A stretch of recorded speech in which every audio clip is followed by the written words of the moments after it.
বর্তমান ক্ষমতাসীন সরকার বিএনপি সম্পর্কে একদিকে খুব কষ্ট হয়, আবার সহানুভূতিও জাগে।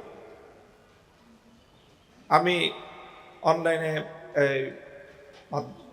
বক্তব্যে আমাদের স্নেহাস্পদ সরোয়ার তুষারের একটা কথা কোট করতেছি, হ্যাঁ এটাই হবে, যে বিএনপি সবসময় চেষ্টা করেছে একটা ব্যর্থ আওয়ামী লীগ হওয়ার, আর আওয়ামী লীগ চেষ্টা করেছে একটা সফল বিএনপি হওয়ার। এই জায়গাটাতে ঠিক আছে না এই কথাটা?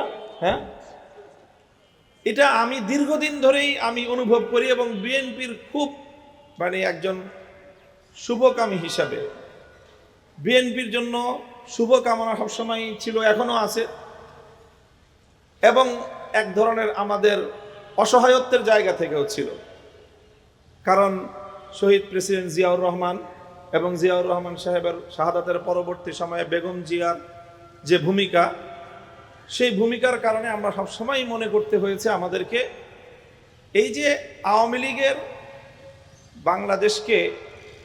বাংলাদেশের যে মূল ট্র্যাক থেকে বিচ্যুত করে আধিপত্যবাদের গোলামীর বাংলাদেশ গড়বার যে অব্যাহত প্রচেষ্টা, সেই প্রচেষ্টার বিরুদ্ধে জিয়াউর রহমান সাহেব এবং বেগম খালেদা জিয়ার নেতৃত্বে যে সংগ্রামটা হয়েছে, সেই জায়গাটায় যখনই কোনো ধরনের দুর্বলতা তৈরি হয় অথবা তারা পরাজিত হয়, তো তখন শুধু বিএনপি পরাজিত হয় না, পরাজিত হয়ে যাই আমরা এন্টি ভারতীয় এবং এন্টি আওয়ামী শক্তি, আমরা সবাই পরাজিত হয়ে যাই।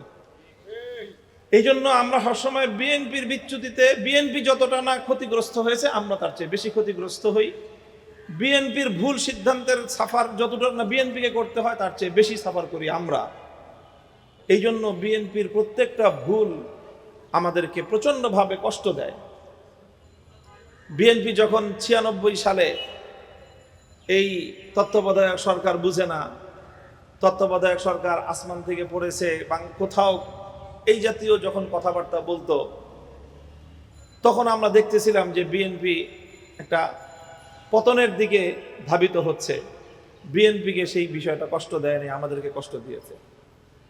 আবার 2006 সাল যখন সামনে আসলো, আবার যখন বিএনপি কে এম হাসানকে তত্ত্বাবধায়ক সরকারের প্রধান করার জন্য সংবিধানকে পরিবর্তন করার, সংবিধানে সংশোধনী আনার নানা ধরনের আয়োজন করতেছিল, নির্বাচন কমিশনে এম এ আজিজের কথা আপনাদের মনে থাকার কথা, এম এ আজিজের বিরুদ্ধে আন্দোলন হয়, এম এ আজিজকে পরিবর্তন করে আরেকজনকে দেয়, মাহফুজুর রহমান নাকে, তাকে পরিবর্তন করে আরেকজনকে দেয়। আর বিএনপির নেতৃবৃন্দ মিডিয়ার সামনে এসে বিরোধী দলের আন্দোলনকে নিয়ে তামাশা করে, উপহাস করে, আর তাদের এই উপহাস গোটা দেশকে তাদের বিরুদ্ধে ক্ষিপ্ত করে তোলে। এই করতে করতে শেষ পর্যন্ত 2006 সালে বিএনপি কে এম হাসান মার্কা, এম এ আজিজ মার্কা নির্বাচন করতে গিয়ে যেই খাদে পড়লো, সেই খাত থেকে বিএনপির নেতারা তো আওয়ামী লীগের সাথে তলে তলে আন্ডারস্ট্যান্ডিং করে তাদের ব্যবসা বাণিজ্য, তাদের নিরাপত্তা সব কিছু নিয়ে তারা তো 20 বছর খুব খারাপ ছিল না। সাফার করতে হয়েছে আমাদেরকে ব্যাপকভাবে, জেলে যেতে হয়েছে আমাদেরকে চরমভাবে। বিএনপি ভুল করে সাফার করি আমরা, কারণ আমরা আমাদের স্টেকটাকে, আমাদের নেতৃত্বটাকে বিএনপির হাতে দিয়ে রেখেছিলাম। এবার আমরা যে কথা বলতে চাচ্ছি সেটা হলো এই, যে এখন বাংলাদেশ 24 পরবর্তী সময়ে আমার বাংলাদেশ যেটা বলছে, বিএনপি তোমরা চোখ তুলে তাকিয়ে দেখো, কান খাড়া করে শুনে রাখো, আগামীর দিনে তোমাদের ভুলে আমরা আর সাফার করব না, আমরা বিকল্প পথ খুঁজে নিচ্ছি। এবার যদি বিএনপি যেই ভুল করছো তোমরা হিসাব কষে দেখো, তোমাদের ইঞ্জিনিয়ারিং এর যে নির্বাচন হয়েছে, সেই নির্বাচনে তোমাদের ভোটের অনুপাতটা তোমরা হিসাব করে দেখো যে তোমরা কোন ভোটে কিভাবে নির্বাচিত হয়েছে। আমি ইঞ্জিনিয়ারিং এর হিসাবটা বাদ দিলাম, 51% ভোট তোমরা পেয়েছো, সেটাকেই আমি সত্য ধরে নিলাম। এই 51% ভোটের মধ্যে তোমরা যেই ভোট দিয়ে, যেই জনগণকে দিয়ে বিগত 50 বছর রাজনীতি করেছো, সেই ভোটার তোমাদেরকে কত পার্সেন্ট ভোট দিয়েছে সেটা হিসাব করো, এবং সেই ভোটার কত পার্সেন্ট তোমাদের বিপক্ষে অবস্থান নিয়েছে সেই হিসাবটা তোমরা করো। এবং তোমরা যাদের বিরুদ্ধে, যেই জনশক্তির বিরুদ্ধে, যেই আইডিওলজির বিরুদ্ধে যেই ফিলোসফির বিরুদ্ধে রাজনীতি করেছো তাদের কতটা করুণা এবং তাদের কতটা দয়া এবং দাক্ষিণ্যের উপর নির্ভর করে তোমরা এবার 2/3 মেজরিটি পেয়েছো, সেটাও হিসাব করো।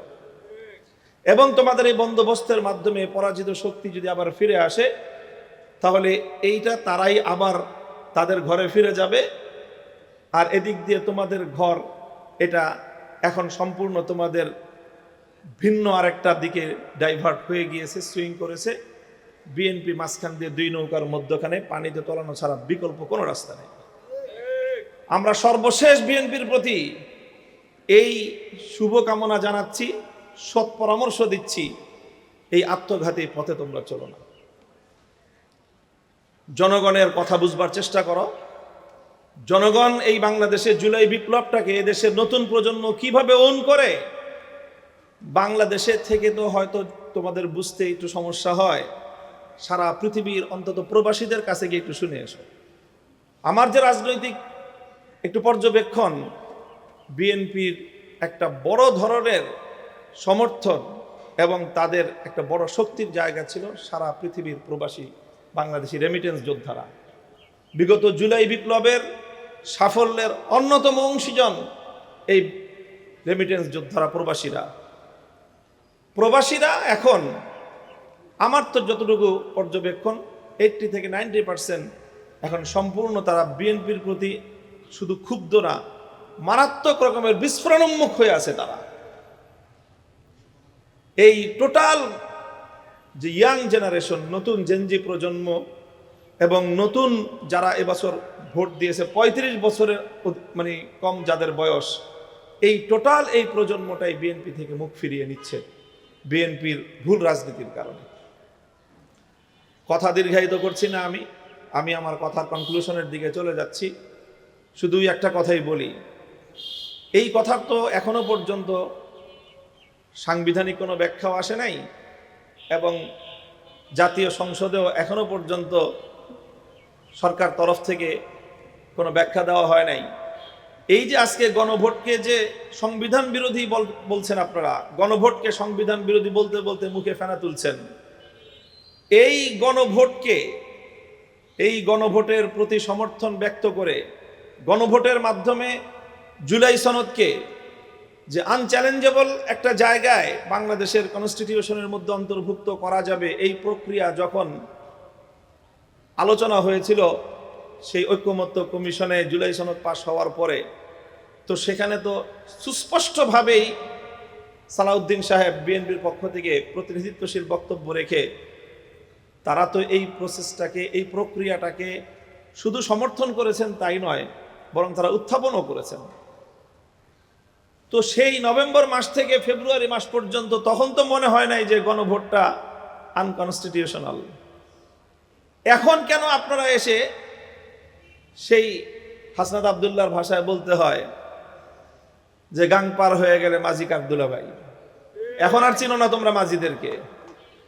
আমি তো আমার এক বক্তব্যে বলেছি, বিএনপি যেই হীনমন্যতার শিকার, আসলে বিএনপি 24-এর গণ অভ্যুত্থানের মানে আয়নায় নিজেদের ব্যর্থতা ছাড়া আর কিছুই দেখতে পায় না।